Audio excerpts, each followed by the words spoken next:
What if I told you that the biggest dream you have in life won't be stopped by failure, but by the first moment you feel bored? Motivation is easy. Dreams sparkle when they're new. But the middle, the slow, repetitive grind, is where most people quit.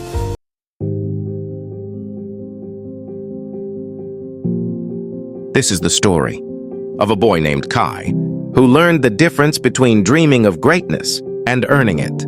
Every morning, Kai walked through his mountain village, a hammer bigger than his dreams slung over his shoulder, and a bag of tools heavier than his hopes. He hated the work, dust in his eyes, sweat in his hair, blisters on his palms. This isn't a life, he thought. I'm meant for something greater. He didn't want to just cut stones.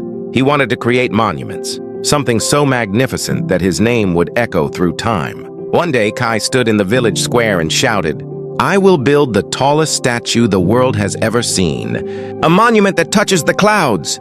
The villagers laughed. "You can't even finish cutting stones," they said. "You give up every time things get hard." Kai turned away, pretending not to care. But inside, the laughter burned. That night, he looked up at the stars and whispered, "I'll show them." He dreamed of standing on a mountain of stone, a cape flowing behind him, crowds cheering his name. The next morning, with the sunrise in his eyes, he grabbed his hammer and began his climb. At the top of the mountain, he found it, the perfect stone, massive, majestic, a giant waiting to be shaped by his hands. He lifted his hammer high and struck. Thunk. He smiled, imagining the sound of applause, the roar of the world chanting his name. He struck again. Thunk. And again. But nothing changed.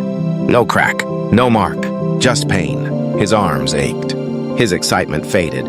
The dream suddenly felt impossible. He sighed. "This is pointless. I'll try again. Tomorrow." But tomorrow never came.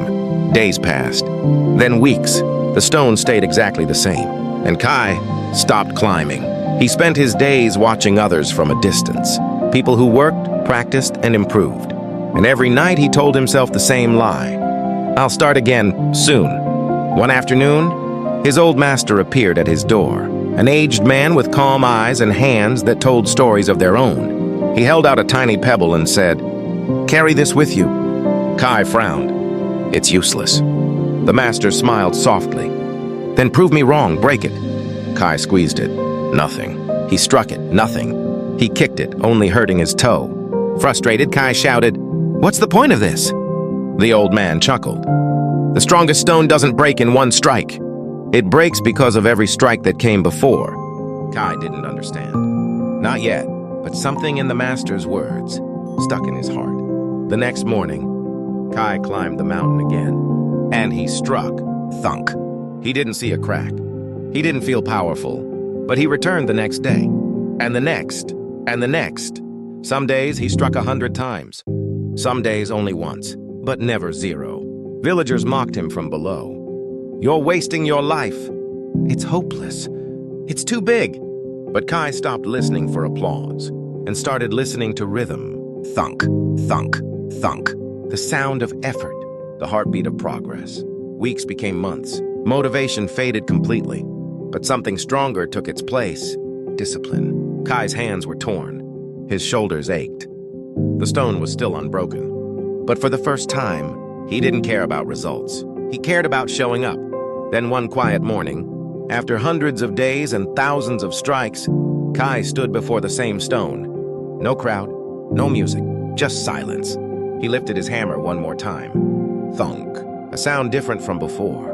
A small vibration beneath his feet. He froze. Then struck again. Crack! Dust exploded. The great stone split in two.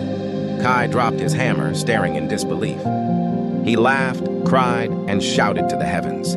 Every day he thought was wasted. Every boring, painful strike had been building to this moment. The stone didn't break today. It broke because of every day before today. From that moment, Kai never stopped. He carved every day, through summers and storms, through laughter and silence. Years passed. His arms grew stronger, his eyes calmer, his purpose clearer. The villagers who once mocked him now hiked the mountain just to watch him work. Piece by piece, the statue rose into the clouds, a titan carved from stone and discipline. When it was done, Kai stood before his creation, a giant reaching toward the sky. At its base, he carved the words, "Greatness is built, one boring strike at a time." People didn't cheer for his dream. They cheered for his effort. Final message. So listen closely. The world doesn't reward people who start big, but people who continue small. Don't wait for motivation. Don't wait for excitement. Don't wait for perfect timing. Just take one step, make one strike. Do one tiny thing today. Because success isn't the result of a giant leap. It's the result of showing up when you don't want to. And one day, when your moment finally comes, people will call you a genius, but you'll know the truth. You didn't succeed because you were special. You succeeded because you never stopped striking.